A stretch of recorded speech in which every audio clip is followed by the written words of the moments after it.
आज तक आपने सुना होगा कि इब्लीस हमेशा इंसान को इबादत से गुमराह करने की कोशिश करता है, मगर आज की यह कहानी इतनी अजीब है कि इसे सुनकर आप हैरत में पड़ जाएंगे।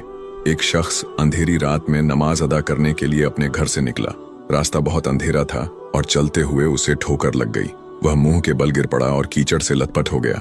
गंदे कपड़े देखकर वह वापस घर लौटा, लिबास बदला और फिर से मस्जिद की ओर रवाना हुआ। अभी कुछ ही कदम चला था कि उसे दोबारा ठोकर लगी और वह फिर गिर पड़ा, मगर उसकी हिम्मत कम न हुई। वह फिर घर लौटा, कपड़े बदले और एक बार फिर मस्जिद की ओर बढ़ा। इस बार जब वह घर से बाहर निकला तो दरवाजे पर एक अजनबी खड़ा था, जिसके हाथ में एक चमकता हुआ चिराग था। अजनबी चुपचाप उसके आगे आगे मस्जिद की तरफ चल पड़ा। चिराग की रोशनी में इस बार रास्ता साफ नजर आ रहा था और वह बिना किसी मुश्किल के मस्जिद पहुंच गया। मस्जिद के दरवाजे पर वह अजनबी ठहर गया और नमाजी अंदर चला गया। नमाज अदा करने के बाद जब वह बाहर निकला तो देखा कि वह अजनबी अभी भी खड़ा था, मानो उसे घर छोड़ने आया हो।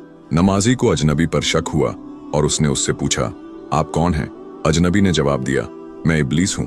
यह सुनकर नमाजी हैरान रह गया और बोला, शैतान मुझे मस्जिद तक कैसे छोड़ने आया? तेरा काम तो लोगों को गुमराह करना है। इब्लीस हंसते हुए बोला, जब पहली बार तू गिरा तो अल्लाह ने तेरे सारे गुनाह माफ कर दिए। जब दूसरी बार गिरा तो अल्लाह ने तेरे पूरे खानदान को बख्श दिया। मुझे डर था कि अगर तू तीसरी बार गिरा तो अल्लाह पूरे गांव को बख्श देगा, इसलिए मैं चिराग लेकर आया ताकि तू बिना गिरे मस्जिद पहुंच जाए। यह सुनकर नमाजी की आंखों में आंसू आ गए।